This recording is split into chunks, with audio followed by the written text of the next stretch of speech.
We turn them around?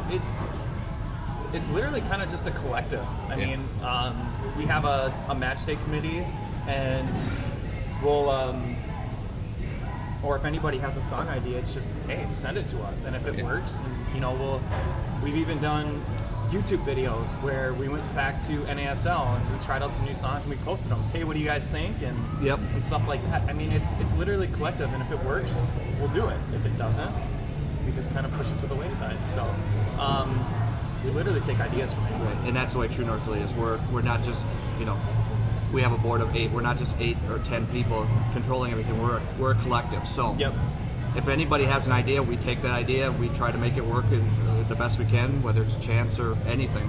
Did you say collective? When you say collective, I think of the Borg in Star Trek. He knows what I'm talking about. I also know what you're talking about. I'm just kidding. We're collective without putting electronics in your face. There you go. So yeah, but that's the way we operate. We're all is one. Yeah. So, you know. So did you guys come up with the black and blue chant? Or was that's a True North Elite. Okay. That's a True North Elite NASL chant from 2016. See, that's my favorite one. I had seats. My season tickets were in 109. Okay. And so I've always loved that chant. Right. But I'm way over on the other side. Right. And now you guys can get that. The team side gets into it, but my side never ever got into it. And so it would literally be me. And you've talked me into doing it a couple times. Yeah, I've talked to Dave into doing what he said with me, but it's like we're the only ones standing up. It's a fantastic chant because it's just a fun chant. But your side is not the greatest. There was one game I went to with him. We're sitting there and there was a play in the box or something like that, and I was yelling about it, saying that's a foul. Guys 2 rows behind me in United gear going, that wasn't a foul. I'm like, if you're a fan, come on, man. If you're a fan, then yell at it. And the guy was like yelling at me like, because I was getting mad about it. If you're a fan of this team, you yell for everything, regardless of whether it's good or bad. Right, exactly. You yell for everything. Exactly. You know? I watch Vikings games every Sunday. And guess what? Every play that's against the Vikings, that's terrible. Yep. Whatever. Yep. Even if it wasn't terrible. Yeah. No, he wasn't holding him. No way. No, I don't see that. I mean, the jersey's tugging. Yeah, he's not.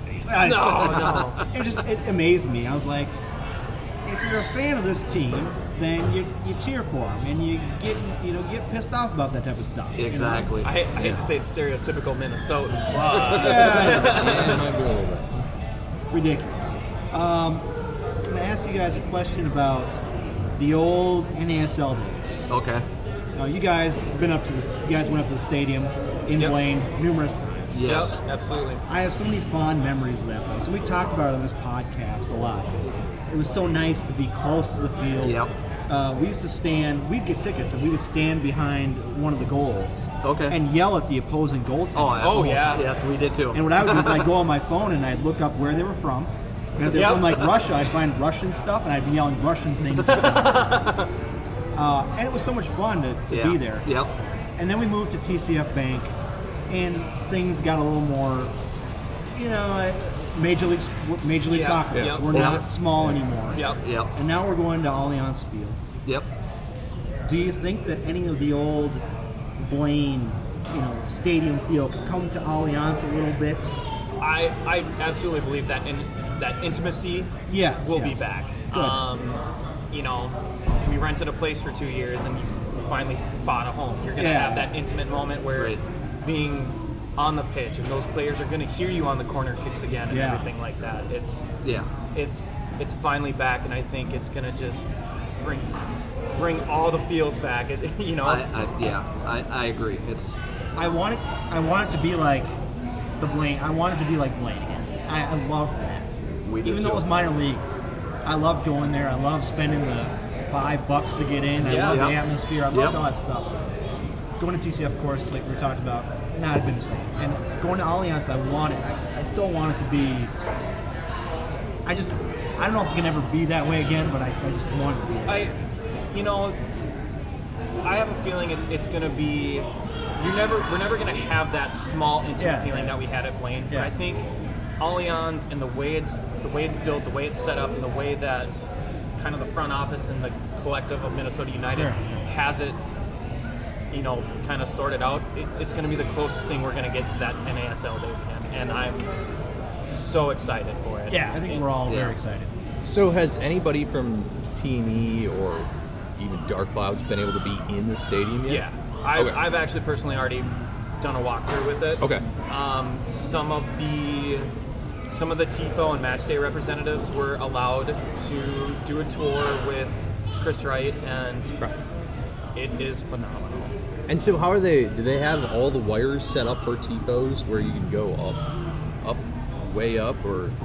So there is, as of right now, I think, from what I understand, they're still working on it, but there will be a rigging style where, I don't know if any of you guys watched the MLS Cup last night, Atlanta did the big locomotive, and then from kind of the rafters, we will have that option, from what I understand. Keep an eye out for the opening TIFO, and if you follow us on Instagram, Twitter, social media, if we need help with TIFO, you know, we'll post some stuff and stuff like that. You'll be able to see more in depth of how it's going to be. Yeah. They're kind of waiting to announce stuff like that, but it should be pretty awesome and phenomenal. Yeah. So you guys have gotten you've gotten to be there. So did you actually get to stand in the supporter section? Yes. So how crazy is that? Is that wall? I'm just curious. It's steep. It's really steep. I'll say this: you'll have no issues with flags because it's so steep. You won't hear flags down anymore. At least I hope.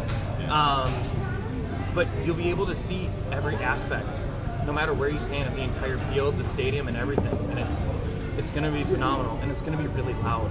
They're aluminum bleachers, so anytime you jump around, stomp your feet or anything, it's loud. It's really loud, and I think it's going to work out great. You know, the safe standing, not having a bleacher to sit on, and a little more stand on. It's just going to work, and it's going to be awesome. And having that big wall, that crowd of people, is going to be just perfect. So you mentioned the flags down thing. Okay. Yes. I follow you guys on Twitter, and I follow numerous people on Twitter, and I cannot believe how much this season I saw tweets about people being pissed off about flags. And I'm like, my God, you're in the supporter section. I mean, I don't even know, in my seats, if someone had a flag in front of me, I might be upset because it's just a normal seat. Right. But it's the damn supporter section. That's where flags exist. Yeah, exactly. And, you know, I was watching the final last night with my neighbor, and he's not a big soccer guy. He's been to a couple games. Yeah. He mentioned some of their flags are huge.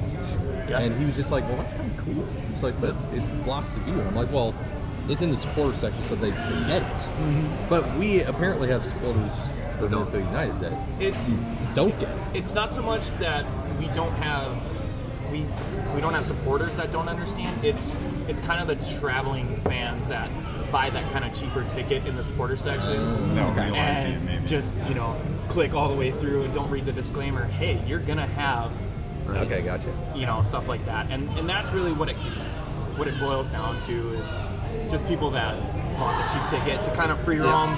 Then they get there and they're like, well, this is terrible. It's like, well, you're in the supporter section. It's going to happen. Right. You're going to have to stand, sing, chant with us. We're going to try and get you to have the most pure support feel, you know, in the MLS. So at Allianz, in the supporter section, you mentioned earlier, there are no seats. It's all standing. Do they have a rail in front of you? They do. So you're not going to. So okay. Yep. And then they actually, for like the Gold Cup match coming up, there actually will be a bleacher up, so you can sit down. But that's for FIFA standards. That's not during MLS games. They will be down. Yep. So, all right. Since you guys are here, and of course you're big United fans. Yep. Let's talk about the general manager of this team.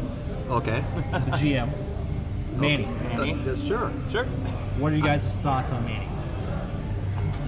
Because go ahead. we've had numerous conversations on this podcast about Manny. Is he doing what he should do? Is he not doing what he should do? I think our consensus has been He's done some okay things, but he's also done some really poor things. You know? And I have one of those gnomes, gaffer gnomes that they gave out. Yeah. And I made a cardboard sign that hangs around his neck that says "Manny out." Yeah. Okay. Because I really, of all us three, I really do not like Manny out. So yeah, I mean, we've never. Obviously, maybe you guys want to tread carefully. I don't know. I never tread carefully. So Yeah. So I'll say this. I know Manny. Manny's a good dude. I think he's overmatched in the job he's in. Okay. He was a good coach. Talent perspective, there's just been way too many misses for me than there's been hits. So if he goes, I would be happy. but yeah, I think it's time. I appreciate all he's done for Minnesota and all he's done for Minnesota soccer and things like that, but I think it's time. It's time to go in a new direction. It's time for a new fresh face to get in there and find players that fit MLS. And for me too, it's watching Atlanta win the MLS Cup last night.